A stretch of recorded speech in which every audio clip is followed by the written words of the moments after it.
acting like he understands our culture and he's one of us. He's not.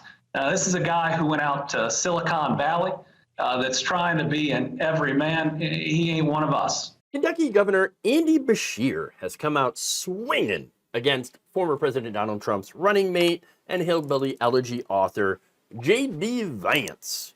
On Monday, Beshear was on The Source with Caitlin Collins to respond to claims that Vance has made both about him and about the former president, who he had previously criticized before turning around and becoming his vice president.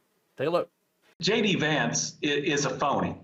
He's fake. I mean, he first says that Donald Trump is like Hitler, and now he's acting like he's Lincoln. I mean, the problem with JD Vance is he has no conviction, but I guess his running mate has 34. But what was weird was him joking about racism today and then talking about Diet Mountain Dew. Who drinks Diet Mountain Dew? But in all seriousness, he ain't from here. He is not from Kentucky. Listen, this is a guy who would come maybe in the summers for some period of time, or to weddings or funerals, and then he claims to be from Eastern Kentucky, tries to write a book about it to profit off our people, and then he calls us lazy. And this makes me angry, but it especially makes me angry about our people in Eastern Kentucky.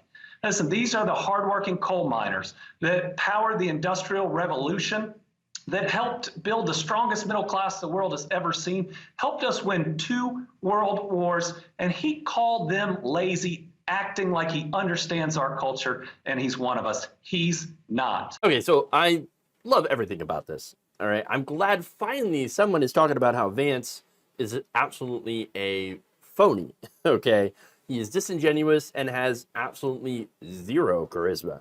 Oh, I'm from Appalachia.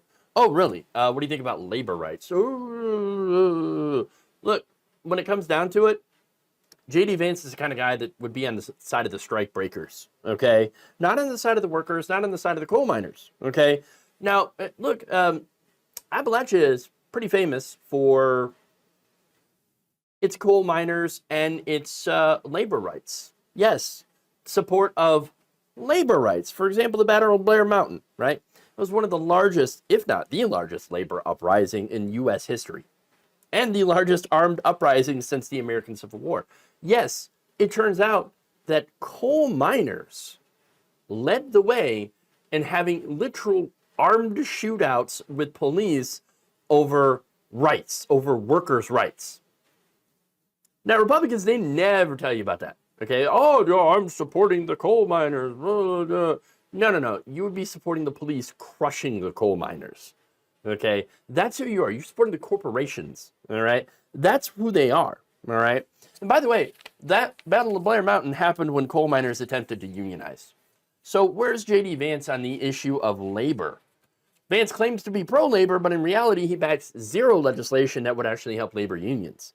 For example, the PRO Act. He's against the PRO Act.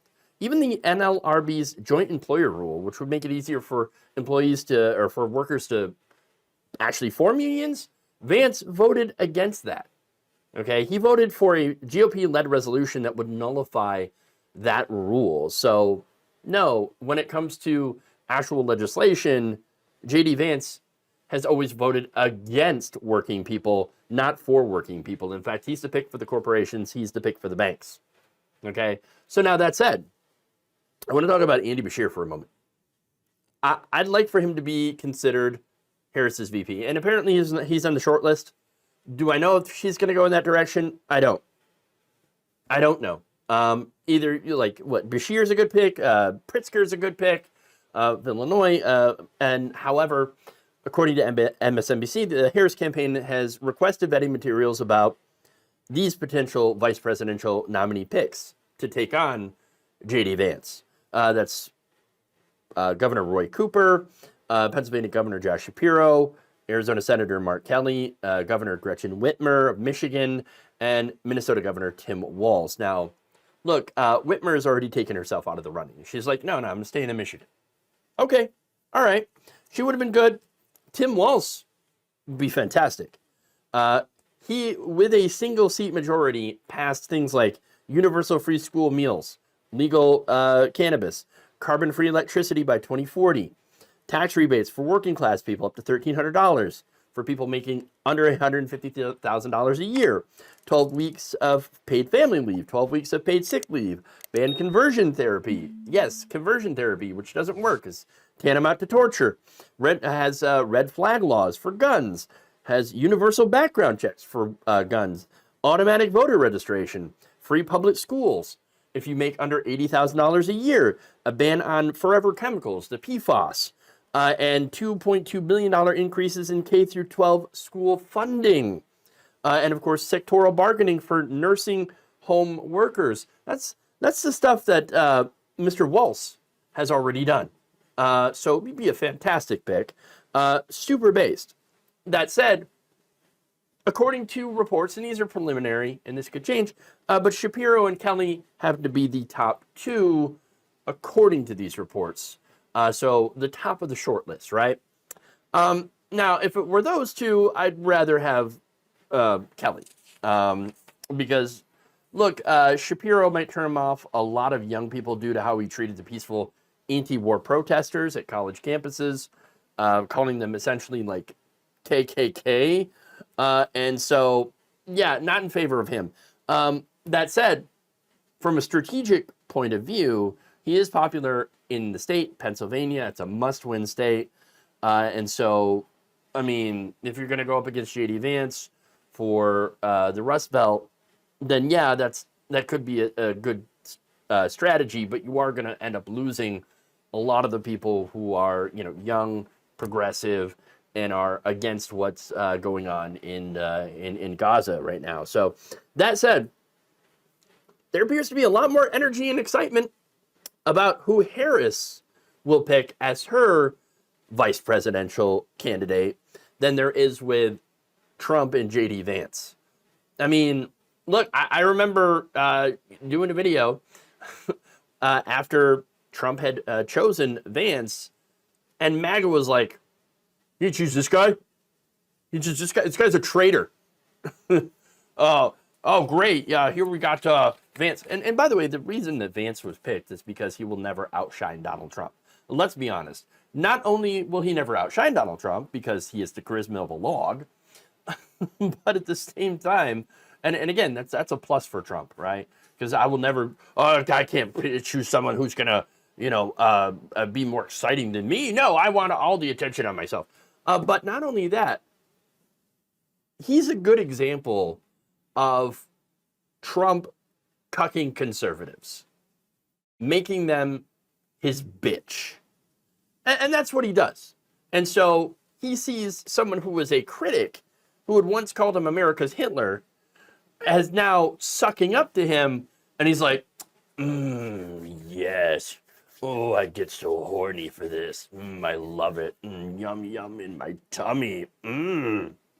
So, I mean, that's the reality. That's why you picked JD Vance. And of course, also there's the reasons like, oh, well, this could turn out the base. Okay, sure. I don't know. That said, MAGA not exactly enthused by this guy, and you can see why. He's got the charisma of a piece of driftwood, and now, I mean, any of these Democrats that are on Harris's short list are bound to be way more exciting than JD Vance. Beshear, absolutely correct. Which, by the way, Beshear, I still hope for that. Call me bluegrass pilled. Okay. Beshear's absolutely right though. This guy is an absolute fraud, and should continue to be exposed on the campaign trail for who he is and what he isn't. Thank you for watching. If you enjoyed this video, please like, share, subscribe, hit the bell icon in order to get notified whenever a new video is released. And if you want to support independent, progressive media through this difficult time where it seems like everybody is shutting down, you can become a member on our YouTube page, you can become a subscriber on Facebook, or you can go to my Patreon. It's patreon.com/Jeff Waldorf. Thank you.